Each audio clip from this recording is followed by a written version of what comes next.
नयन सुलगिनी ज्योति ब्रह्म गोदावरी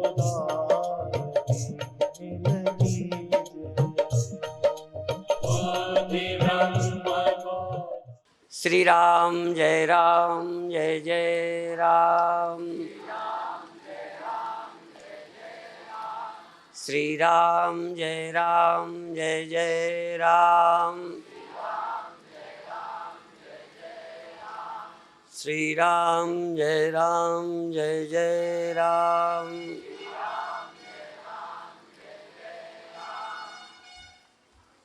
पहली बात, अभी अभी मेरे आते ही स्वामी महामंडलेश्वर शाश्वतानंद जी ने कुछ कहा था कि ये हम लोगों को कैसे रहते हैं। तो ये हमारे बुजुर्ग गुरु भाई हैं, वृद्ध गुरु भाई हैं। तो राम भरत, ये देखो अवतारी पुरुष थे, जैसे उन्होंने मर्यादा रखी है ऐसे ही भारतीयों को ये सीखना चाहिए। पद प्रतिष्ठा ये 4 दिन की चीज़ है, इसको अपने सिर पर नहीं लादना चाहिए।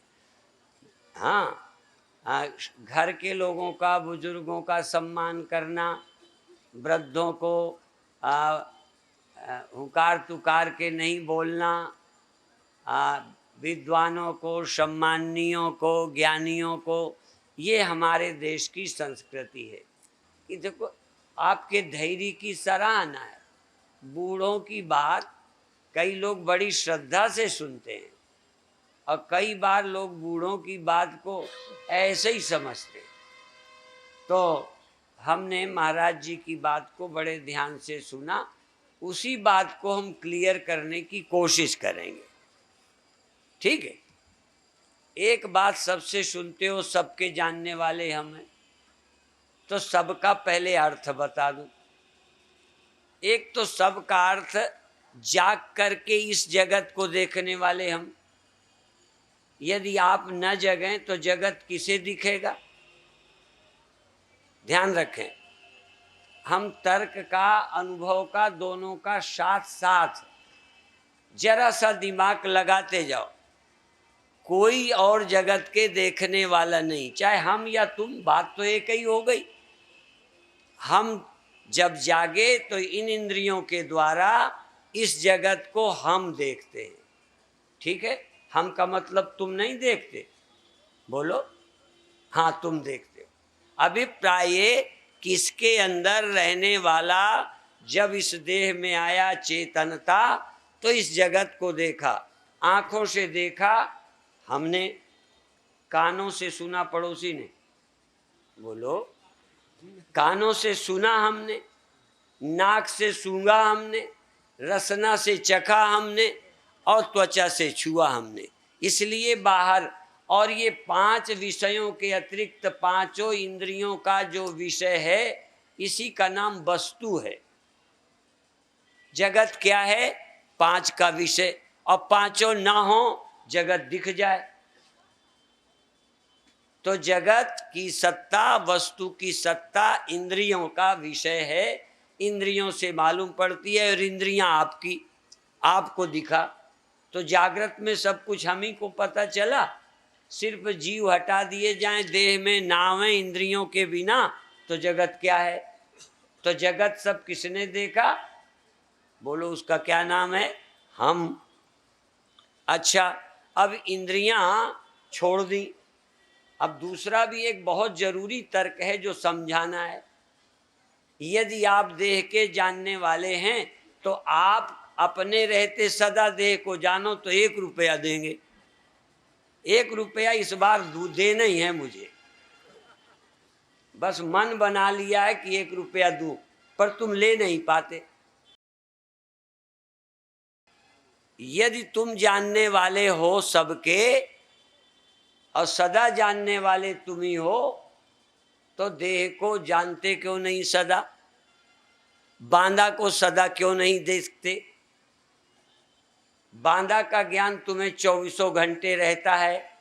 बोलो, सच बोलना, झूठ नहीं बोलना। मेरे दिखाने के लिए मत बोलना।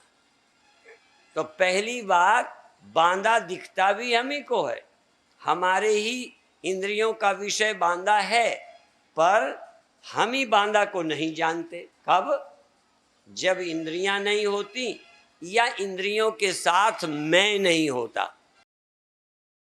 तो नहीं जानना, देखो नहीं जानना जगत का कब? जब इंद्रियां नहीं है, पर उस समय मैं ही स्वप्नों को जानता हूं।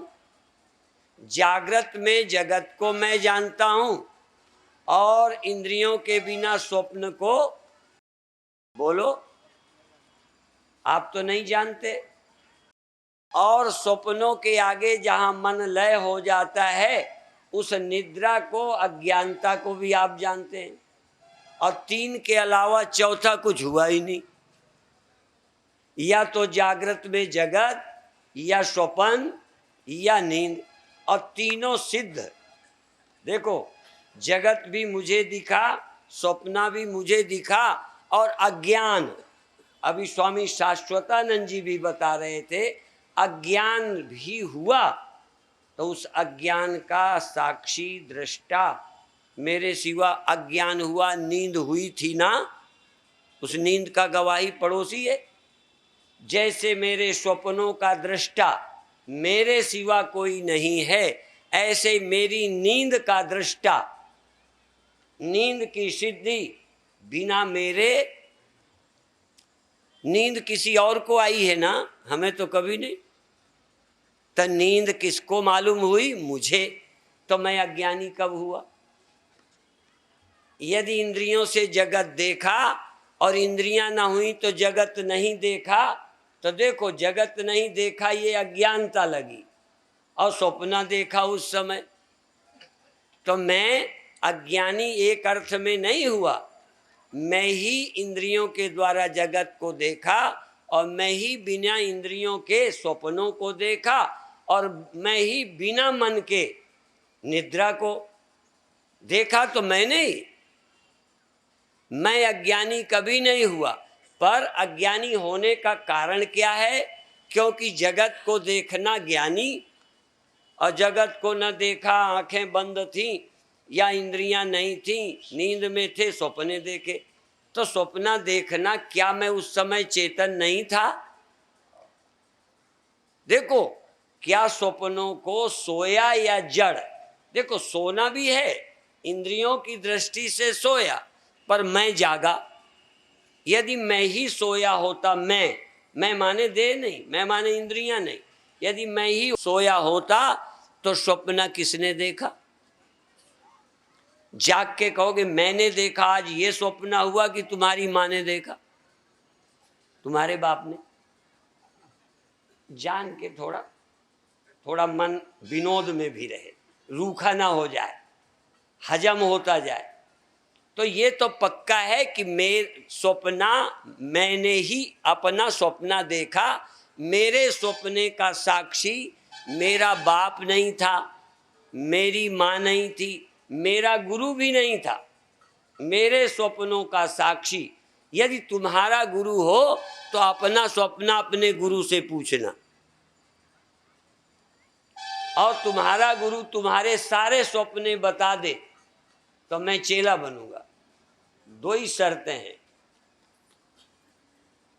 दो बातें, 1 रुपया या चेला, जो तुम्हें मन हो, चाहे इनाम ले लेना, चाहे चेला बना लेना, ठीक है? हाँ, तुम बनाओगे, मैं बनूंगा, लेकिन बिना शर्त नहीं बनूंगा। तुम्हारा स्वप्न तुम्हारे अलावा कोई बताए, यहां तक जो पति तुम्हारे साथ रात रहता है, जो पत्नी तेरे साथ रहती है, यदि वो भी तेरा स्वप्न बता दे तो मैं चेला बन जाऊं।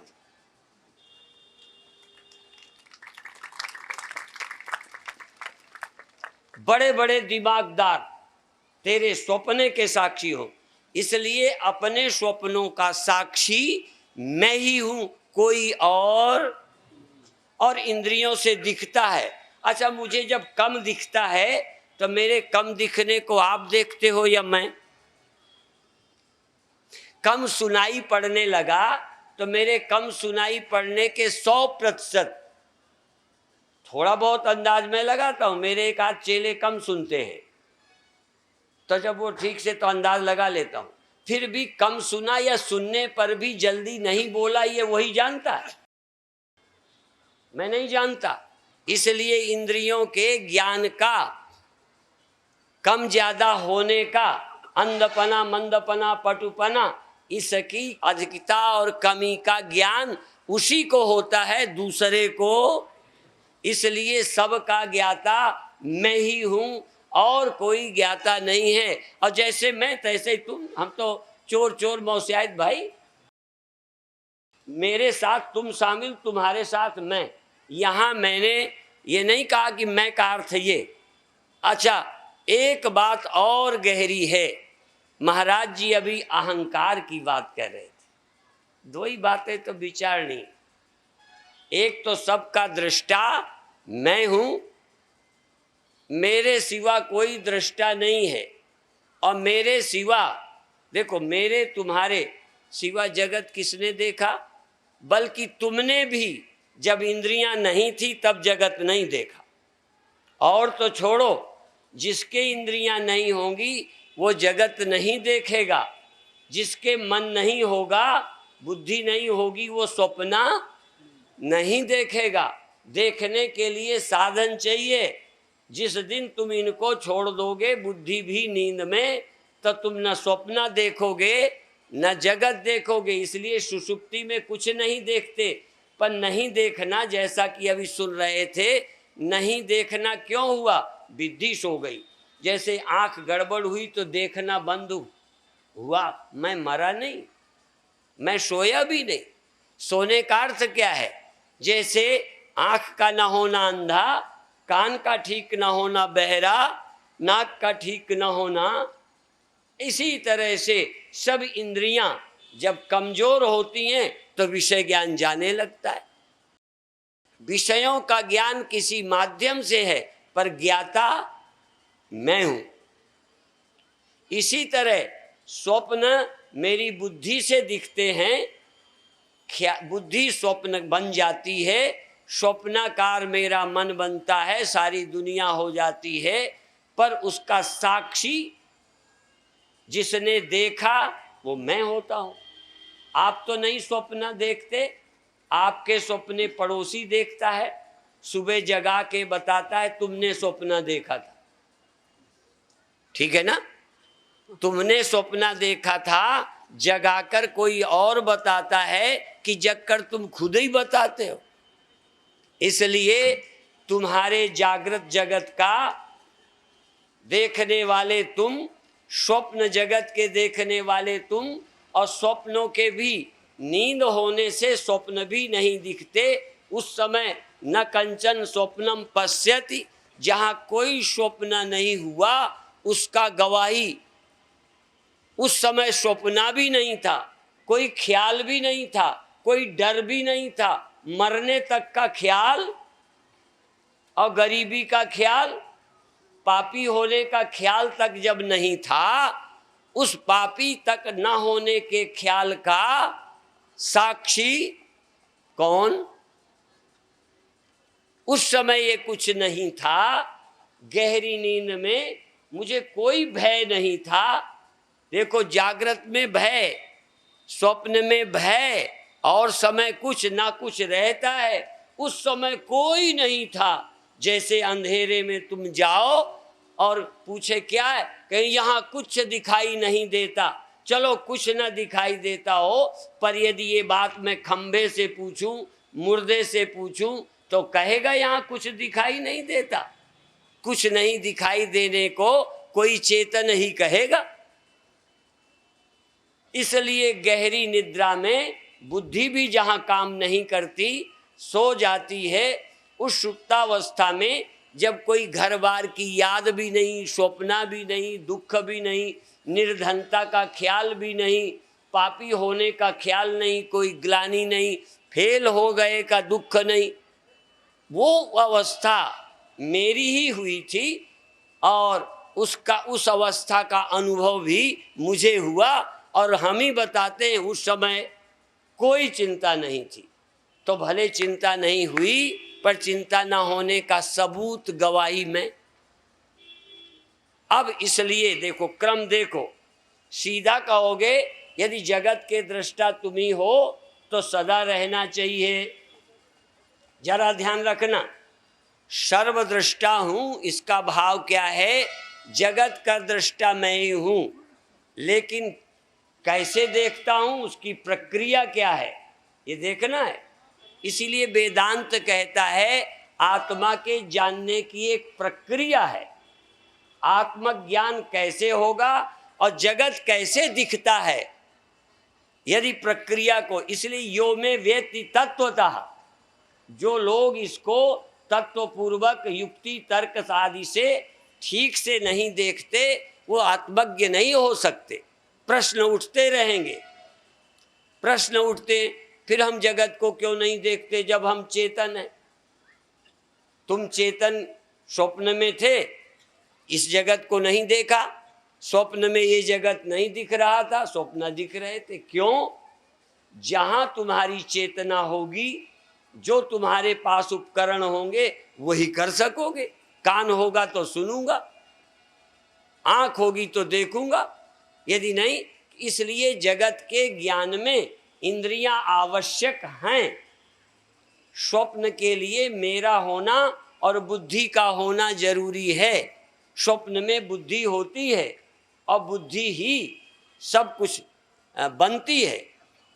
बुद्धि अनेक रूप धारण कर लेती है और मैं ही चैतन्य उन स्वप्नों का साक्षी हूं, प्रकाशक हूं।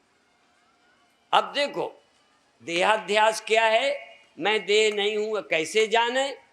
यदि मैं देह होता तो मैं यहां पड़ा होता, स्वप्न में कैसे देखता?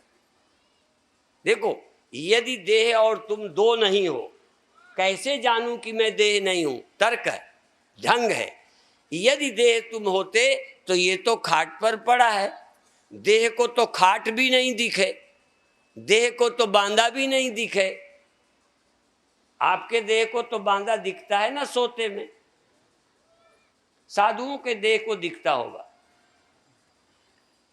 किसी का भी देह हो, देह दृष्टा नहीं है, इंद्रियां भी दृष्टा नहीं है। नहीं आंखें लगी थी, कान लगे थे, कान क्यों नहीं सुनते? इसलिए बहुत सरल सी बात है कि ये इंद्रियां विषय के ज्ञान में साधन है, इसलिए इनको ज्ञानेंद्रियां बोलते हैं। ज्ञानेंद्रिय ये इंद्रियां हैं, पर ज्ञाता चैतन्य मैं ही हूं। इसलिए जरा ध्यान दें, जगत का ज्ञान इंद्रियों के द्वारा मुझे होता है, इसलिए दृष्टा मैं ही हूं, इंद्रियां नहीं। जैसे ऐनक लगा के मैं दूर तक देखूं, दूरबीन लगा लूं, चलो तो जो पीछे वाले कम नजर आते हैं, दूरबीन लगा लूं तो मुझे दिखेंगे साफ। चंद्रमा और दूर के पहाड़, दूर की चीजें हम दूरबीन लगा के देखते हैं, साफ नजर आने लगती हैं। तो साफ नजर आने का मतलब दूरबीन देखती है। दूरबीन चेतन है या जड़? तो दूरबीन यंत्र है, वो नेत्र नहीं है। और मैं कहता हूं नेत्र भी यंत्र है, और मन भी यंत्र है, बुद्धि भी यंत्र है, सब यंत्र हैं। केवल चेतन मैं हूं, मेरे अलावा कोई चेतन नहीं। अब गड़बड़ क्या है? नेत्र खराब हुआ तो तुम कहोगे हम अंधे हैं, ये अध्यास है। ऐसे ही बुद्धि सोई, तुम कहोगे हम सो गए थे। अर्थात इंद्रियों के धर्म, मन के धर्म, बुद्धि के धर्म और देह के धर्म, इसको वेदांत कहता है तुमने अपने आप में आरोपित कर लिया है, अपने मान लिया है। इसलिए इंद्रियों के धर्म इंद्रियों के समझो, अपना स्वभाव अपने धर्म को अपना समझो। यदि ये समझ लोगे, ऐसे ही सुख दुख मन का धर्म है। कल हमने किसी से चर्चा की थी, जन्म मरण है देह का, ये जन्मना मर जाना देह का धर्म है। और सुख दुख मन का जान। सुख दुख मन का है, मन नहीं तो दुख नहीं। चाहे नींद हो चाहे समाधि हो, नींद है तो दुख नहीं, कोई हानि लाभ नहीं, भय नहीं, चिंता नहीं, ये सब मन के हैं। सुख दुख मन का जान, भूख प्यास गुण प्राण के, सांख्य शास्त्र निर्वाण, अहै तू सचितित आनंद रे, शिवोहम वाक्य कहो प्यारे। तो शिवोहम कहे, देहोहम मत कहे, इंद्रियोहम मत कहे, प्राणोहम मत कहे, मनोमय कोश मैं नहीं, विज्ञान में कोश मैं नहीं, और प्राणमय कोश, अन्नमय कोश, मनोमय कोश, विज्ञानमय कोश मैं नहीं। एक और बच गया, आनंदमय कोश। जरा ये समझाना कठिन है। आनंदमय कोश अर्थात निद्रावस्था में आनंद से सोया, वो आनंदमय कोश है। यदि वो ना हो तो ये भी गया। आनंद में हूँ नहीं हूँ ये ख्याल, बुद्धि लय होती है तो वो रहता है, बुद्धि होती है तो सुख दुख के झमेले में रहती है। तो बुद्धे आत्मा महान परा, इस विज्ञान से भी ऊपर जाओ। अब क्या है ज्ञान? जैसा कि अभी सुन रहे थे, जगत के दृष्टि से देखोगे तो यही ज्ञान है जो आपको है, और उस ज्ञान की 2 कौड़ी कीमत नहीं कि हम सबके जानने वाले हैं। बात समझ गए? पढ़ने वाला कहे हम सबके जानने वाला है तो फेल हो जाएगा। वकील कहे मैं तर्क करूं तो ना करूं तो, सही तर्क करूं तो गलत करूं तो वकालत गई उसकी। वो सही तर्क करेगा तो ही वकील जिता पाएगा। व्यवहारिक जगत में इस ज्ञान की वैल्यू है जो तुम्हारे पास है, पर परमार्थ और मोक्ष के लिए इसकी 2 कौड़ी कीमत नहीं है। ध्यान रखना, कितना आपके पास तर्क है कोई लेना देना नहीं। जो तर्क मुझे आत्मा के ज्ञान में सहयोगी हो उसकी वैल्यू है। जो आत्मा के अतिरिक्त ज्ञानों में देता है वो व्यवहार की सफलता है, आवश्यक है, उसको समझो। अभी भी मैं क्यों बोलने लगा? महाराज जी वृद्ध हैं, कभी कभी तो मेरे को ही कहते हैं परमानंद है। पता नहीं वेदांत से पूछते हैं या भूल जाते हैं। वेदांत में भी पूछ सकते हैं आप परमानंद हो, आपका नाम परमानंद है? कहूँगा नहीं, नाम तो देह का है, मेरा नहीं है। समझे? ये कहेंगे ये आप ही का आश्रम है। अब दोनों अर्थ है, ज्ञान के नाते भी बोल सकते हैं आप ही का है। आप ही का है तो रोना, यदि आप ही का है तो कल छोड़ने का रो। ये भी कह सकते हैं भूल गए, ये आप ही का है। विस्मृति, आप देखो ये विस्मृति आदि भी ज्ञानी को दुखदाई नहीं है। ये सब भूल जाएं, खा के भी भूल जाएं, भूल जाएं। भूलना कोई नई बात थोड़ी है। ये भूलना और याद आना आया की एक प्रक्रिया है, पर मैं चिद रूप हूं ये जानना वेदांत का लक्ष्य है। तो मैं सोचता हूं इस सत्य को समझने के लिए हर साल आते हैं, समझाते हैं। अब तुम तर्क करके इसको निर्णय किया करो। अच्छा, जब मैं बोलता हूं तो ये हूबहू ऐसे ही पढ़ता हूं मैं? ये ऐसा होता नहीं है। यदि तुम जीवन को थोड़ा सहारा ले लो तो तुम्हें भी मालूम पड़ेगा। आंख बंद कर ली, दिखना बंद, अब चेतन हूं। थोड़ा मन एकाग्र कर लिया तो और चीजें गई, या स्मृति रह गई। स्मृति मात्र है, स्वप्न गया। ऐसे ही ध्यान में जगत था, फलाना था, ढिमाका था, वहां चैतन्य में जगत कुछ नहीं, सिर्फ याद है कि था। एक बात और ज्ञान अज्ञान की बढ़िया उदाहरण दो। जैसे महाराज जी ने स्वप्नों का दिया, मैं भी दे दूं। स्वप्न में हमने देखा वो आदमी जा रहा है और आगे जाके दिखना बंद हो गया। अब देखो, मुझी को दिख रहा है और दिखना बंद हो गया, आगे नहीं दिखता। क्या है? जैसे यहां आगे नहीं दिखता, ये नदी के पार तुम्हें दिख रहा है ना? नहीं दिख रहा। ऐसे ही स्वप्न में नहीं दिखता, पर नहीं दिखने का स्वप्न, जो आगे स्वप्न में आगे ये दिखता है, आगे नहीं दिखता। नहीं दिखने वाली जगह और दिखने वाली तेरा स्वप्न ही तो है। नहीं दिखता क्या? स्वप्न। नहीं दिखना भी स्वप्न ही है।